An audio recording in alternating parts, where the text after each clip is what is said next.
how long were you in Veracruz? I was there for 11 years. Oh, so you have vivid memories. Yeah. So you were there for 11 years. Yes. So you have real memories. Yeah, I have some childhood friends that I'm still in touch with. Right. Mm-hmm. Right. Are they cartel members? They're not. Okay. Are you that sure? I know of. That you know? Okay.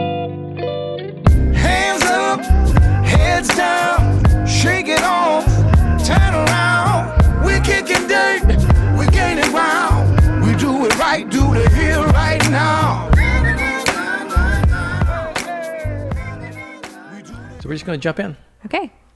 Valerie Turner, Yes. welcome to Super TRUEper. Thank you. We had to wait until you actually left True to do one of these.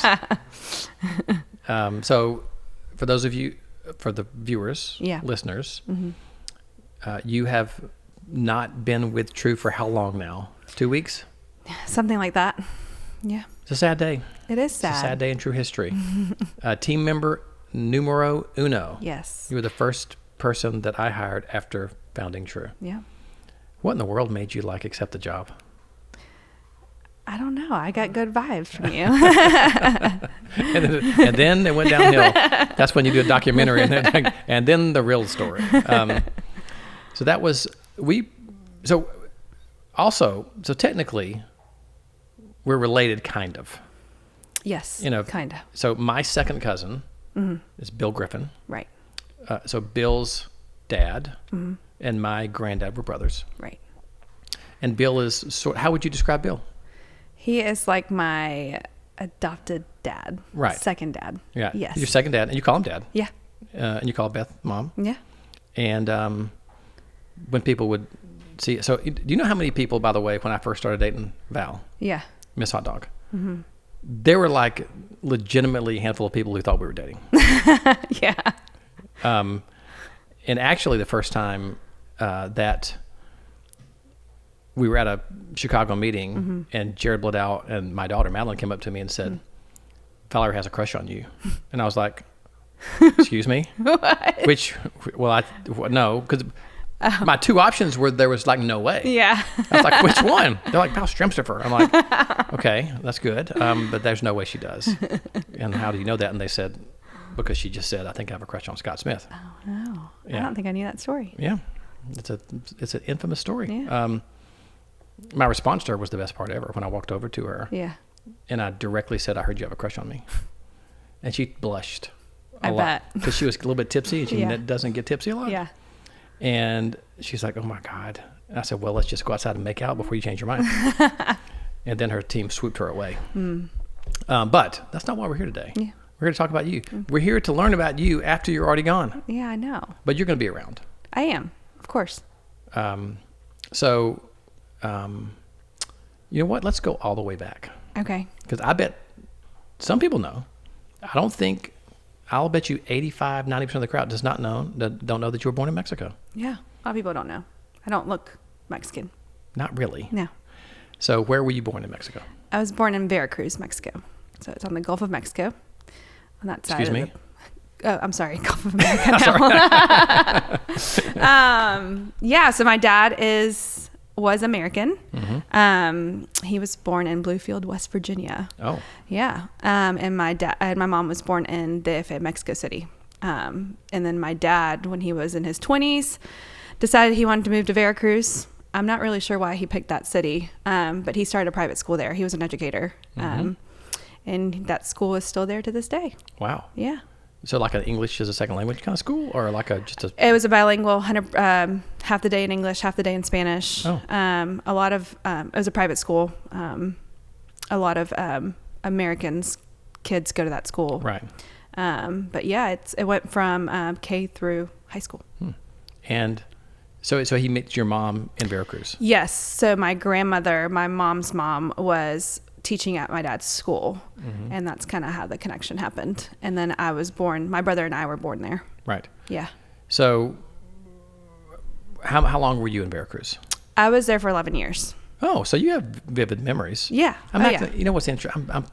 I know these. I'm Yeah. acting like I don't know the story. Yeah. But maybe that makes it more interesting. I don't know why I'm doing that. So you're there for 11 years. Yes. So you have real memories. Yeah, I have some childhood friends that I'm still in touch with. Right. Right. Are they cartel members? They're not. Okay. Are you That I sure know of. that you know? Okay. Because it's not isn't Veracruz sort of like a dangerous city? It's a little now? dicey. So the area that I was born in is Boca del Rio is what it's called. That's not as bad if you get outside those areas. Yeah, probably not what you want to be doing. Yeah. Don't want to be on the highways. Say that again slower. Boca del Rio. I can't roll my R's. It makes me so Yeah. mad that I can't. I want to learn Spanish or Italian, and I can't. I guess I'm just going to have to go to roll R practice. Yeah. But I think I've heard this a thing that some people just can't do it. Yeah. So what are your memories of? Oh gosh, Mexico? So many good memories. My dad was an adventurer, I guess I could say. He it's like scuba diving on the weekends, sailing. We'd go out to like the islands, have picnics there, drive the little boat back, watch him scuba dive on the beach, horseback riding at my friends' ranches. I mean, all kinds Ranches. of stuff. Yeah. Okay, let me ask you again. Hey, Britt, can you pull up a map of Veracruz, Mexico, and show it so I can get my mind around where it is? So I guess you grew up bilingual. I did. I don't remember like learning one over the other. My mom actually spoke to me in English, and my dad spoke to me in Spanish, which is backwards. Wow. But that's usually how. But I guess my primary language growing up was Spanish. Okay. So you see Veracruz. Oh, right so here. we're south on the Gulf of Mexico / Yep. America. And there's Boca del Rio right there, down here. Oh, there it is. See, I would say it Boca del Rio. What you Del said, Rio. you said it the way you said. Boca del Rio. That's not even the same word. And that island right here, Isla de Sacrificios, was what I was talking about, where we would go. Oh yeah. Yeah. What a cool experience. I know that's your life. It's not an experience, it's your life, but Yeah. it's really cool. Do you remember when they came to you and said we're moving to the United States? I do. Yeah, I was sad. I didn't want to move. I had all our families there. My mom is the youngest of 7. And they all now they all had kids, and now their kids have had, kids that I have never even met. So that was sad to leave them. They're a very close family. But yeah, and then I had all my friends from elementary school that I grew up with. My mom was pregnant at the same time as their parents. So yeah, but I remember adjusting really fast once we did move here and really embracing it and loving it. I could never picture myself not being in the States. It's funny how life works, how we just had an episode with Shay Treadway of Now TriNet, and we had a conversation where, he played baseball at Yale, and he broke his leg, like a bad compound fracture of his tibia and fibula when he was a freshman. Yikes. And then 10 months later did it again. And it was like, wow, he would probably have a different life without, that he can't imagine. Yeah. You would have gone on and just been a happy I know. I think about that. I'm like, Valerie how different in my life would Veracruz. be. Yeah. It would be dramatically different. Very different. Well, Yeah. hey, so let's try to go there. Yeah. So let's play out. You don't move. Yeah. He stays at the school, still running the school. You're still doing family stuff. Yeah. You're going to high school. Yeah. Did your friends go to university or college? Yes, a lot of them went abroad. But a lot of them did go to university there, or outside of Veracruz, but close. Did they move back? Because probably. Everybody moves back. Okay. They live with their parents. Real. That's just so cultural. Yeah. So you think you probably, there's no Joe in your life. There's like a Juan. Oh, it's like my mom's friend's son. Yes. Wow. A lot of my friends there too, it's a misconception. They all came from very wealthy families. So, their life was insane. They're skiing for holidays and doing all the things. But yeah. So you're probably Valerie. Give me a good last name. What could it have been? I'm like trying to think of the Martinez. I don't know. Yeah, you'd be Valerie Martinez. Yeah. And you would have still had 3 kids at this time in the same school. Yeah. That's crazy how life works. It is. And did you move directly to Huntsville, Alabama? We did. So my dad's family moved from West Virginia to Huntsville. They're all contractors there. And it just seemed like the natural, I guess. I guess that's why my dad chose it, because my grandparents were there. He was familiar with Huntsville. And really the reasoning for that was, I mean, we had a good life in Veracruz, but he wanted to give us a better life. He wanted us to be educated in the States. Right. Yeah. So that was the reason was you kids. Like you wanted you just have a better life. Yeah. So interesting. And then you ended up in Huntsville, Alabama. I did. So do you have vivid memories of your first 12 months? Like, or maybe it all jumbles together? Yeah, it was middle school. It was. Acclimation. Oh, what an awkward time. I know. It was 6th grade. What a hard. No one knew I could speak English. I figured that out later on, because like no one was talking to me. I think everyone thought like I just didn't speak English. And it was the game of popcorn, you know, when the teacher's like picking on you to read. Yes. And it was my turn, and then I started reading in English, and everyone was like, wait, she can speak English just fine. But yeah, no, it was an adjustment. I think my brother had a harder time than I did. He's also 2 years older than me. But making friends for me has always come kind of naturally. So yeah. So he was in 8th grade. Mm-hmm. Yeah, that's a tough one. Yeah. For a boy. People already have their friend groups. Yes. You know, all this testosterone running through boys of that age. Yeah. Is Mac in 8th grade, Britt? Yes.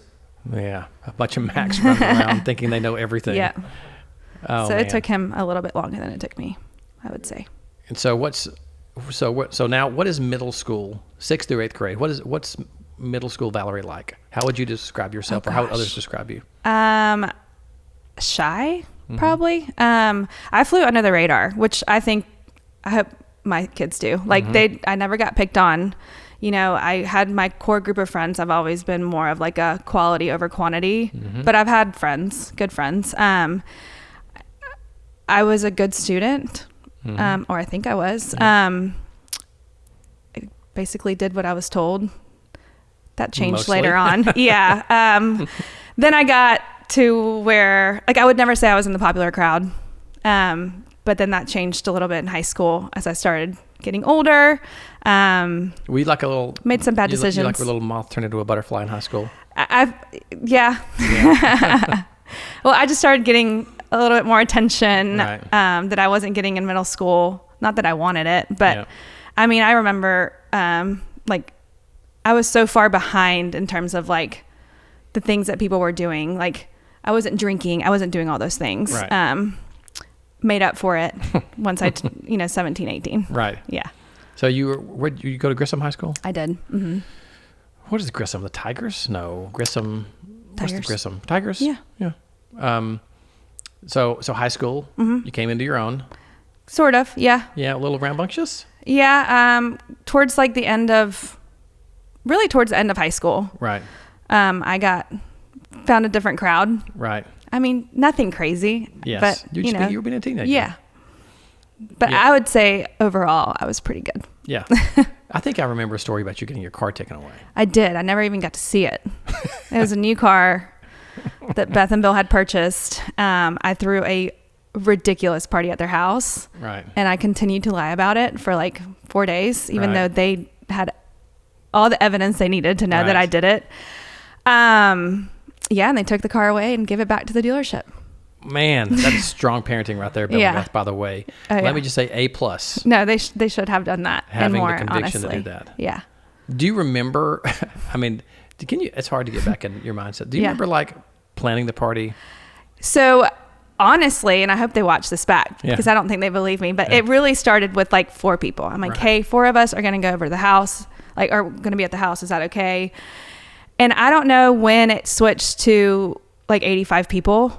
But it happened really fast and I had lost control of the party. So I couldn't even kick these people out if I wanted to. I remember the neighbor coming over and he's like, hey, you either get these people out or I'm calling them. And I couldn't. I physically could not get these people to leave. And at that point they had the house was ridiculous. It had a movie theater. Was this the 10,000 square foot house? Yes, it was. Oh, yeah. I mean, it was like a party house. I mean, really their fault for building a house like that. Yes, But, really is their fault. but at that point I was just like, this is not, I'm not even having fun. Right. And then afterwards it was like the aftermath of cleaning, and then you think you cleaned it good, but you didn't clean it good. And then it was the lying. And then all my friends had already ratted me out because their parents were making them. So, it just snowballed. I love the fact that there's almost many teenagers just do not understand. Yeah. Just tell the truth. I know. Here's the thing. Also, there's no teenagers going to listen to this for this advice. Yeah. But I mean, Carson, the same thing. Like, Madeline never really lied. She was always talked too much. But Carson's had several times where it's been like, bro, just tell the truth. Britt, you got these times coming, by the way. They're coming your way. I bet you didn't have any times when you were a teenager where you did stuff like that, did you? Never. Yeah. So, I know you went to the University of Alabama. I did. Was that an easy choice, or did you debate where you were going to go? How did that happen? I remember it not even being a choice, and it wasn't a bad thing. My dad was like a fanatic, like Alabama, everything. And my brother had broken his heart and gone to Auburn. And Auburn was just never on my radar. I did apply to like Georgia, Auburn, and Alabama. That was it. And yeah, I wanted to go to Alabama. Yeah. It's so funny that we live in there's a world where someone going to another school breaks somebody's heart. I know. That's so silly. I just remember too, like growing up Mexican and being in Veracruz, like I was an Alabama fan. Like I just always had that. Right. So it was easy. Yeah.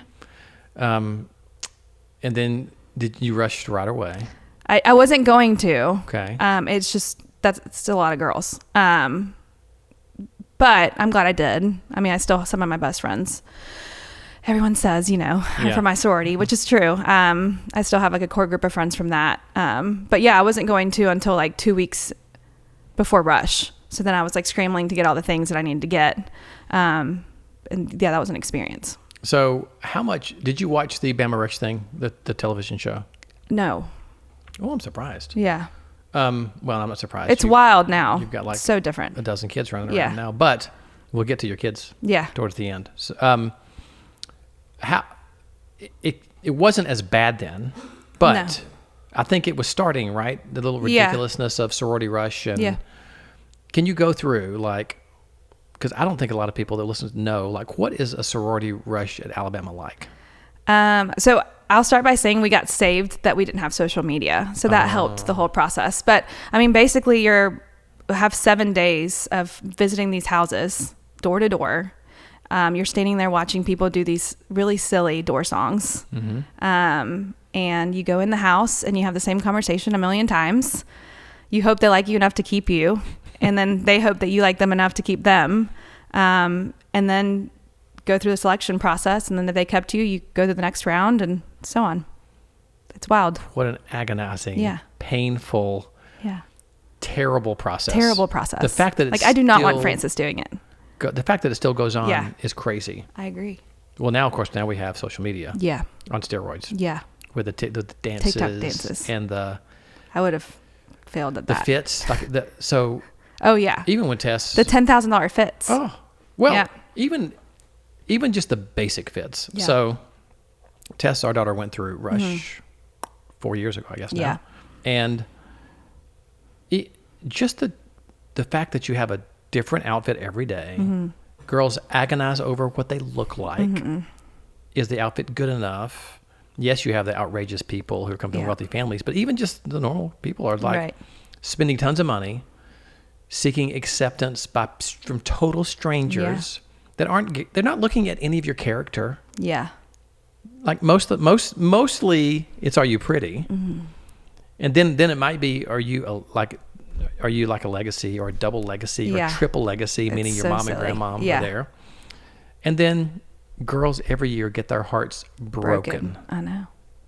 Because like in that moment, it's everything that you want. It's so horrific. Somebody put a stop to this. Yeah. No, I agree. I will pay Francis to not do it.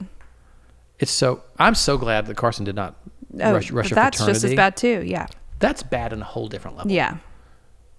It's like, first of all, I was in a fraternity at Jacksonville State University. way different thing. Our dues were $40 a month. That's amazing. And it was just a social thing. Yeah. And there were plenty of idiots in all the fraternities in Right. Jacksonville. But at a school like Alabama and Georgia, the obnoxiousness of the boys, Yeah. it's nauseating. Right. I mean, they're getting hurt and Well, they're getting Just hurt. to- This is what really happens. Mm-hmm. So they're still hazing. They never get rid of that stuff. Yeah. Right. They're still doing stupid things. yeah.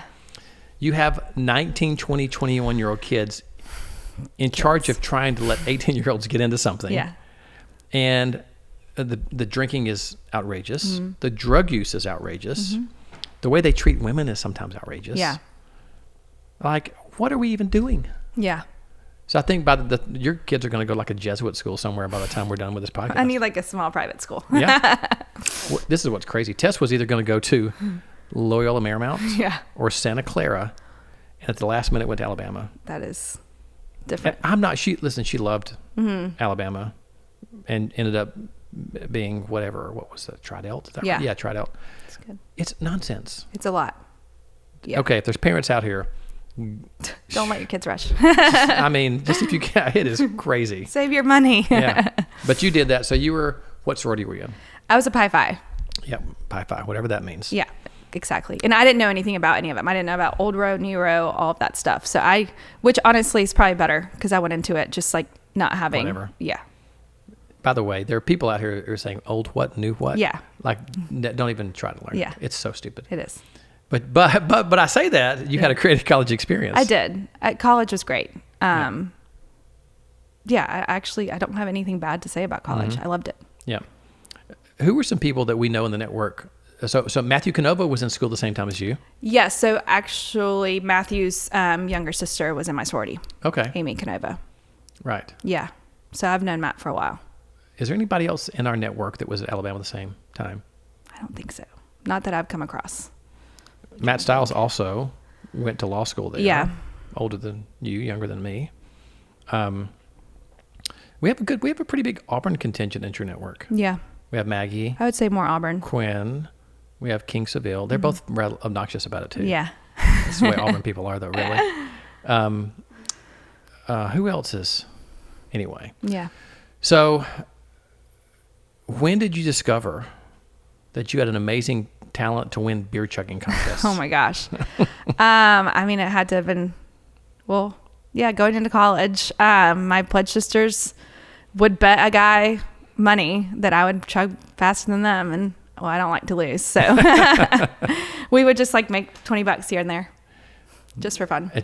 People are right It would now. pay for our drinks. Right now, people are going, Valerie? Yeah. By the way, it's unbelievably impressive. Like, was that a high school trick? Did you learn it, or did you learn that in college? I think I learned in high school going to college that I was really good at it. Oh, Yeah. it's a great talent to Yeah. have. Let me infuse as much alcohol as quickly as possible know. in my body. It's so bad. I don't think it's something that I need to be proud of. It's it's fun. Yeah. It makes fun stories. Yeah. I wonder when your kids will like hear that story for the first Oh time. gosh. I hope they're not good at it. What if it's like a genetic trait? Yeah. All of a sudden you look and one of them's got a bottle and they're oh. Oh man. Yeah. So college, you have a good time at Alabama. Mm-hmm. By the way, this is not that long ago. This is No. maybe I graduated 2011. 2011. Mm-hmm. Time ceases to mean much anymore to Yeah. me. 2011. What was I doing in 2011? Oh, I was in Birmingham. Okay. We were getting ready to sell our agency, I think.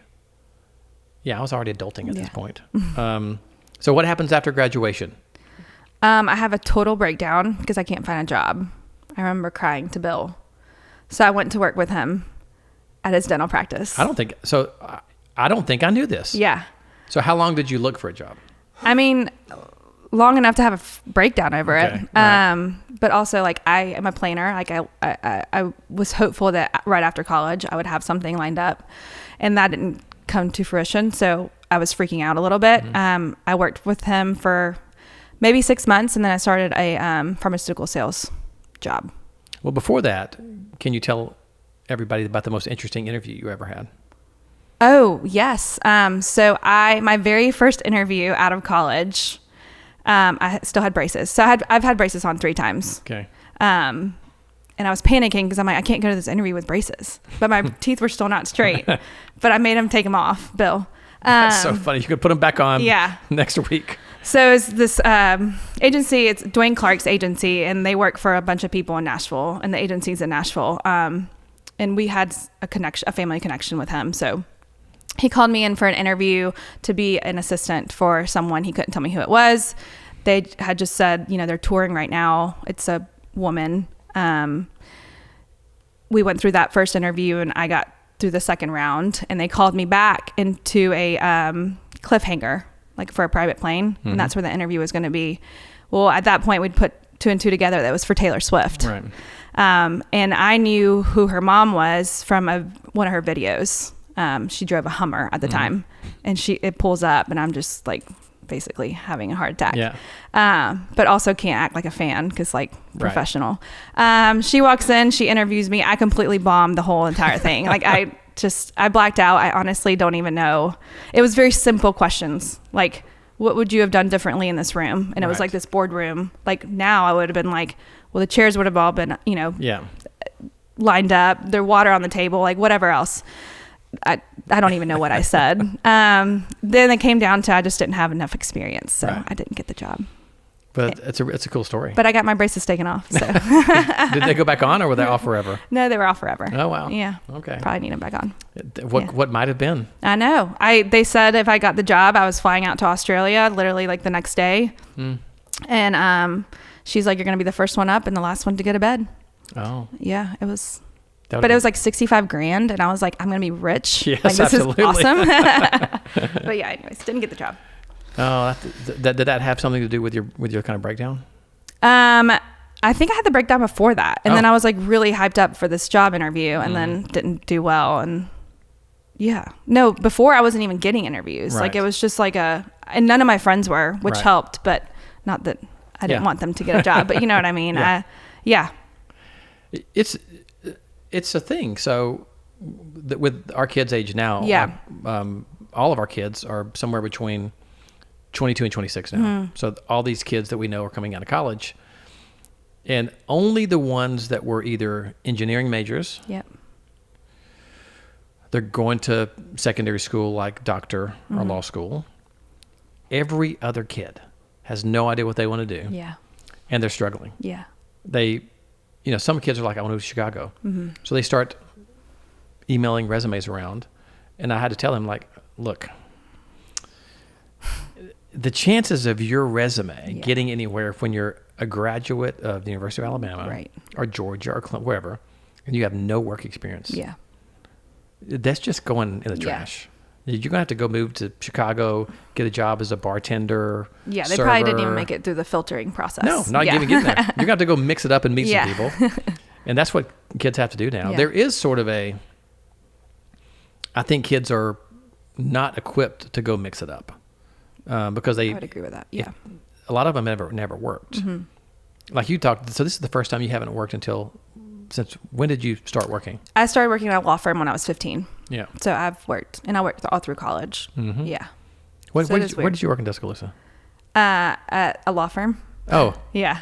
We've had this conversation. Who we shall not name. Yeah, we're not going to name that. I know some of the stories. So kids just aren't equipped to go like, actually, I will give Carson some kudos. Yeah. Carson will probably just go get a job as a bartender and make it work. Yeah. Because he doesn't, he'll sleep on somebody's couch. Yeah. But also as parents, we don't want our kids to do that. Right.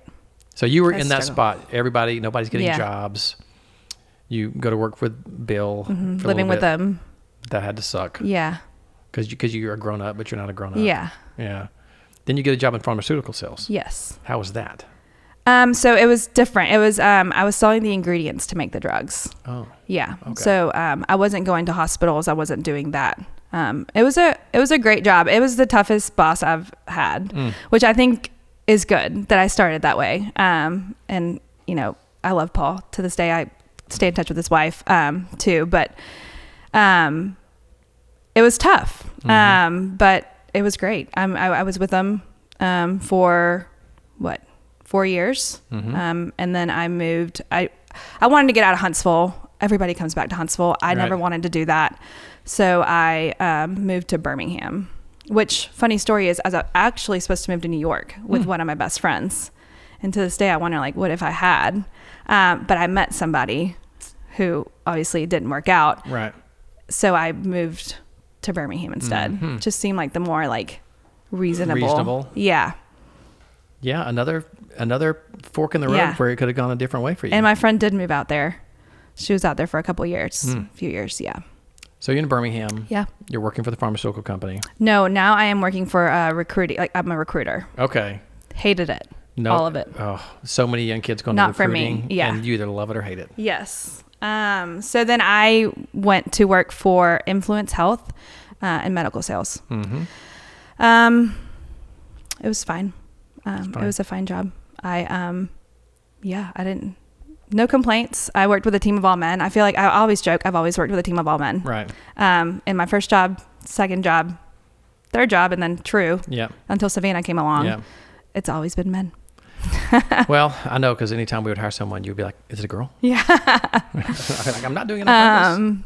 But that's always worked out. I don't know. I just kind of got used to that. And then I transitioned to True. Yeah. No, that's a lie. I went to Denver. I moved to Denver. That's right. In sales still. And then it was too far. I was coming here all the time for either a baby shower, a friend was having a baby, a wedding, just visiting friends, being around family. And that's when I met Joe at a wedding, and it made sense for him to move, or we moved to Denver together, and then it made sense for us to move back. So that's what we did. So now we're to the Joe part of the story. Yeah. So when's the first time you met Joe? So I knew of Joe in college, but I'm like, there's no way I would date that guy. Okay. He was fighting everyone every Right. second he could, and probably doing other things that I probably shouldn't mention. Right. But I knew of him because I dated his pledge brother. Okay. But like, just in passing, I knew him, not close. And then I was single, and I got invited to a wedding. And last minute, I wasn't going. And last minute, a friend was like, let's just go. We'll get like a cheap condo. Yeah. It was in Alice Beach, which there isn't a cheap condo. No. But we went, and he was there because he got invited by the groom's side. And we reconnected. Oh. Yeah. Did you see him? Was there like he's cute, or is he reformed, or is it like you were still like? Oh, he was still acting like an idiot, but I could tell there was potential there. Okay. Joe's really smart. I'm a sucker for, I just like smart people. And I could just tell, probably just talking to him. Yeah. And he's very driven, loves to work. But at that time we met, I'm like, I think this is the one. And then he left for Southeast Asia for like 2 months. So I'm like, well, there's that. There we go. Yeah. But you stayed in touch? We stayed in touch. And then he flew back to Birmingham. Mm-hmm. And then we moved. I was a crazy girlfriend that moved to Denver 2 months later. Well, there's a lot of crazy people that do that kind of stuff. It worked out, though. How long were you in Denver? We were there for 2 years. Oh, so did you think you were going to be there longer, or did you know it was temporary? No, honestly, I wish I'd embraced the Denver part of our life a little more, but the group of friends that we were with at the time, it was too much. Like I was ready to transition into like getting married and like having adulthood. Children. Yes. Yeah. It was a good time for us to go. Yeah. But then your sister Kate moved to Denver for a little bit too. She did. She basically followed in my tracks. Yeah. And she loves it, and she's still there. I thought she moved back. No, she's there. She just has a boyfriend there, all the things. Why did I think she moved? I don't know. Maybe I know Will moved. I think she thought about it for a little bit. Yeah. But she stayed. Okay. Yeah, she loves it. Yeah. So Will, your brother, when I say he moved to Austin. And now he's in Birmingham. But now he moved to Birmingham. Mm-hmm. That's good that he's close. Yeah. Okay, so do you remember, I'm guessing that Bill said something about like, I might know of a job, or like, I don't know how you... Yes, he went to a family reunion. Yes. He's like, hey, I think you need to talk to Scott. Like, it sounds like something that you would be good at. And it was a good time for me because I was trying to get back. So just kind of all fell into place very easily. So and then we went to lunch. Yep. I can remember we were at a family reunion, and he said something. And then I had a dentist appointment like the next week. Yeah. And he was like, I really think you should call Valerie. Yeah. Like, I think she's really looking. Should be good. Yeah. And then I called you, and then we had a lunch. Mm-hmm. With Val. With Val. So Val, at that time, there was something going on in Birmingham.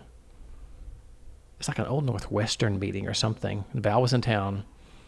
And I've just learned now that anytime I'm going to interview a female, I would always take one of my besties with me. I was more intimidated by Val than you. Oh, of course. I'm more intimidated by Val than anybody else. No, I think she's the one interviewing me. I'm not now, but yeah. There's, Val has a very power woman vibe. Yeah. By the way, starting to erode a little bit in her retirement. For those of you who don't know, she retired last year and is like the best retired person ever. That's awesome. She adapted like, no, it's crazy. Yeah. And she's silly sometimes. Yeah. There's no more power suits, that she was wearing. So, yeah. So then I made you an offer and you accepted. And then it was like, well, I'm getting married. Yeah. In a couple weeks. Right. And then that's when we had the true owners meeting at Purcell Farms. Which was a magical experience. Yeah. I look back at some of those things and I would never choose to do that now, I don't think, because number one, it's not an airport hub city. So it's hard to get to. Yeah. We got people from San Francisco and Seattle coming to right. Sylacauga, Alabama. But there's only 82 rooms in that place. Yeah. I'll always remember that. So we could never fit a true network. But it was a really, really special event. Yeah. I know you only had one night of it, but maybe a night and a day. Yeah. Because you came, you met everybody. Right. And you're like, I got married this night. I know. Night. I remember thinking like, what do I need to do? And I was like, nothing. Yeah. Yeah. So then we started working together. Yeah. So we probably had 16 or 17 months where you were the only team member. You were in Birmingham. I was here. And to meet in person, we would pick somewhere halfway to meet. Yeah.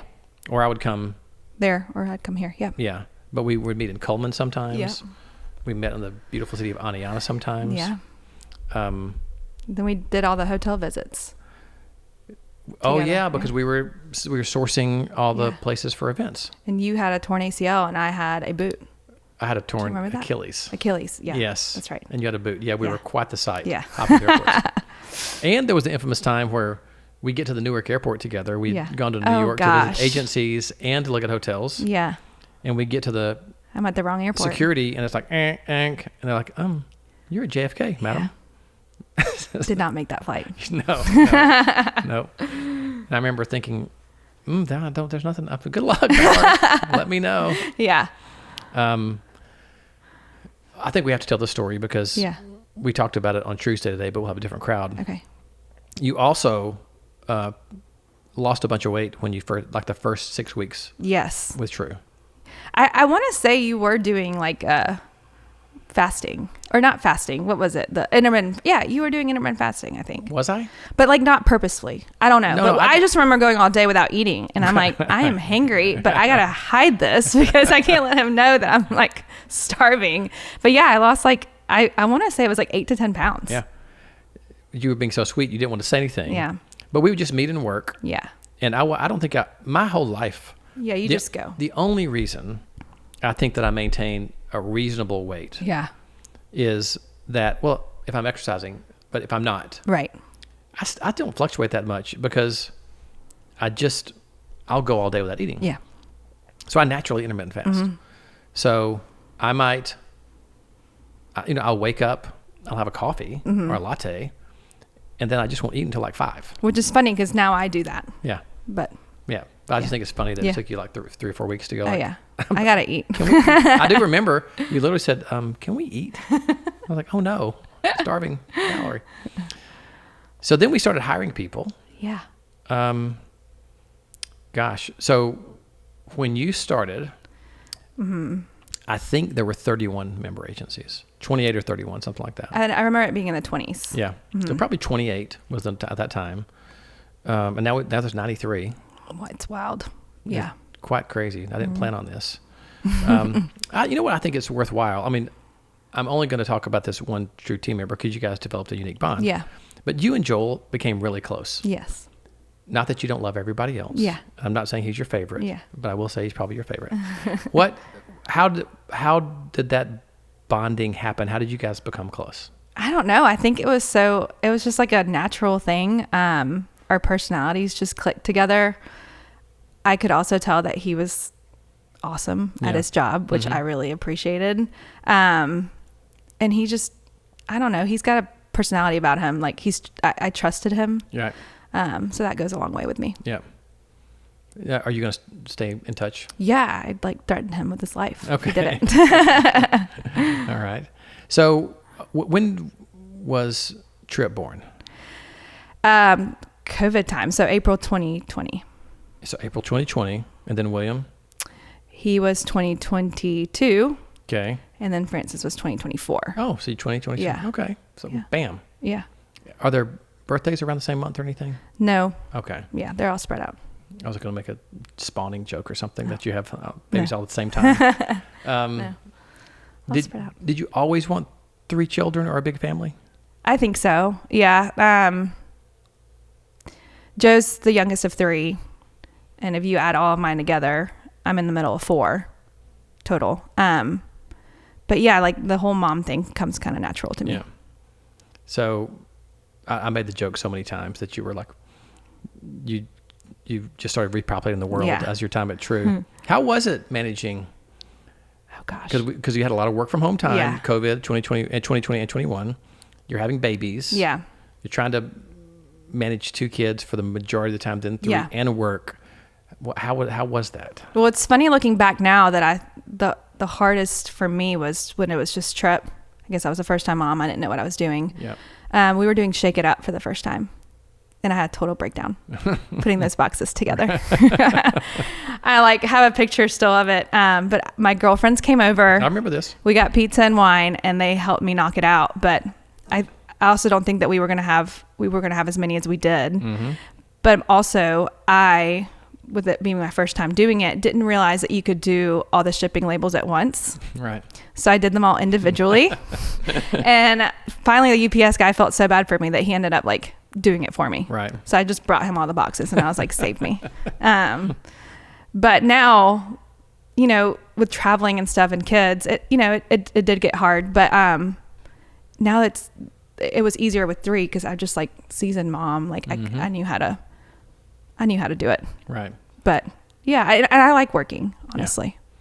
Yeah. How are they old enough now how are their personalities developing? Oh gosh. Trip is firstborn through and through. Yeah. The kid loves a task. He loves a schedule. He's also shy. He's not just going to go out there and do something. And then William, he's my second born, which normally people say they're your wildest. He's actually my easiest. I can, if I had to choose to run an errand with one of them, I'm taking William. Okay. But he'll also ruin your day in seconds. So if he's having a good day, it's going to be a good day. Right. But if he's having a bad day, we're all having a bad day. Mm-hmm. And then Frances is just kind of along for the ride. Yeah. A little bit more emotional. I don't know if I should say that, but she is. Well, it's going to be interesting growing up with 2 big brothers. Yeah, she's tough. And Joe, we don't have to go into too much detail, but just had a successful sale of his business. Yes. It was in the technology world. Mm-hmm. Remind me what he was doing? So it's billing software so his background's civil engineer. Mm-hmm. And he saw a need, him and his business partner, just billing in general for construction companies is so behind, expense management, all of that. So they streamlined that and created this. I still remember we had a tiny little house. We have Trip. It's COVID. He quits his job. Oh, no, I'm sorry. I'm pregnant. Right. He quits his job. It's COVID. I'm panicking. Mm-hmm. And we worked together in this tiny little room side by side for a long time. And then they won a competition with this company and they got $50,000, mm-hmm. which at the time we're like, oh gosh, this is great. And then they did a big funding round. And they got really lucky with some angel investors in Birmingham. And then 5 years later, you know, he got to sell it. But it was rough. It worked. Yeah. True and you quite literally kept us afloat for the last 5 years. Well, you were doing a great job. Well, I know, but. Well, it's wonderful. It's just wonderful to see good people and have good things happen to them. Thank you. And I know how meaningful that is to him, although he's probably not celebrating or anything. He's probably on to the next endeavor. Yeah. Always. So that's cool. So now you're going to sort of be raising the kids full time. Yes. and you won this cool contest recently. Do you want to tell the listeners? Oh, yeah. So I was trying to suck up to the teacher, basically, by volunteering myself to be the classroom mom. But I knew that others wanted to do it too. And basically you put your name on a list and they pick at random, thinking my chances were low. Right. Anyways, I got picked. Right. So I am the class mom now for Tripp's kindergarten class. The kindergarten class mom. But you're like with the best kindergarten teacher in America. Oh, I know. She's got me set up for success. Yeah. So I think we're going to be okay. And I need things to do. I actually just volunteered to translate for all the schools in that area. Oh, that's cool. For Spanish to English if there's like a need. Yeah. Yeah. And and you guys are going on a cool international trip. I don't know why you're doing this. I know.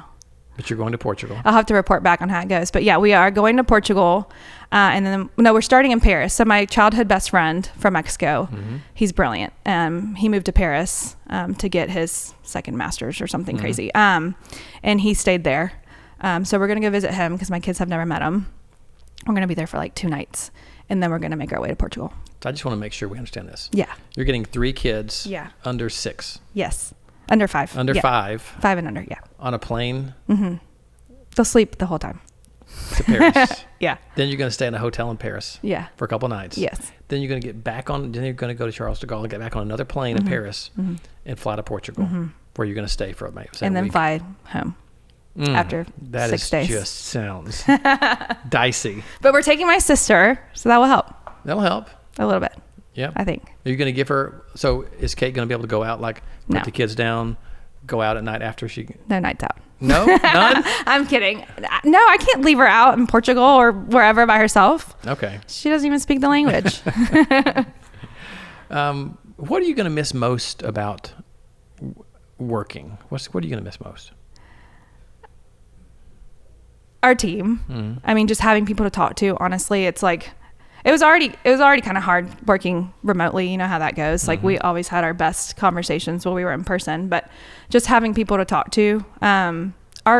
Honestly, our members. A lot of them became really good friends, and they've been there for my kids being born, my wedding, all those things. So yeah, I'm gonna miss all that. Just true as a whole.